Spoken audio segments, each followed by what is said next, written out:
What's up, guys? This is the weekly XUR video. See if these work out. If you guys like these, then I'll keep doing them. Alright, let's move on to the actual stuff. This week's XUR is on Nessus. He's in Watcher's Grave up here. And he's selling Graviton Lance, Oathkeepers, Ursas, and Lunafaction Boots. Unfortunately, none of these are really good in stat distribution, which I think is more important than just simply being a high stat. But if you don't own some of these, then pick them up just to have them for collections. Aside from that, I don't really recommend getting any of these in particular. Let's move on to the weapons. Weapons, we have Dire Promise, which is a decent roll, I'd say. It has high cal and elemental capacitor, depending on what class you play, what super.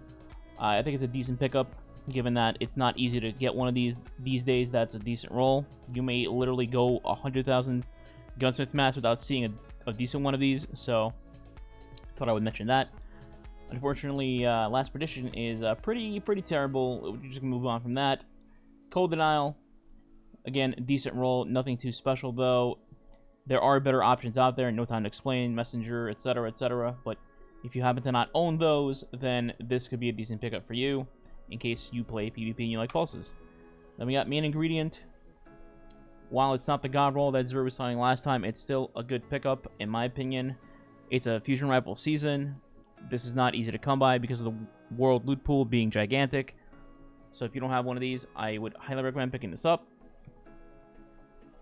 Icolo Sniper, on the other hand, is terrible. So is Temptation's Hook.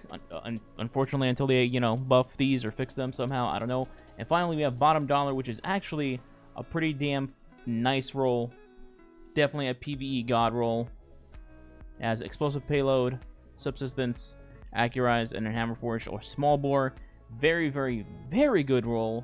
And given that these have like 12 perks in each slot as a combination, this is not easy to come by. Also, you have to play Gambit. So there's that.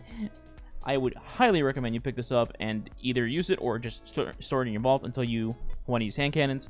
And yeah, this is definitely the #1 pickup for this week, I think. And finally, we have Armor. He's selling armor from Curse of Osiris, I believe these are from. Unfortunately, all of them are pretty bad. They're all like high 50s, low 60s, and the distribution's pretty terrible. I would say the Hunter Boots are decent. The Hunter Boots have 21 intellect, and I believe 11 recup, so at least you can stack int and recup there. But other than that, the armor is pretty meh. If you happen to be missing these from collections, though, you could buy these to fill out your collections. Other than that, that is about it. So overall, I would recommend getting the Bottom Dollar, the Dire Promise, and the Main Ingredient, and anything you may not have in collections. Outside of that, that's all for this week. And yeah, I'll catch you guys tomorrow. Remember, if you like this video, like, share, subscribe, comment, all that shameless plugging. Alright, done selling out. I'll catch you guys tomorrow. Goodbye!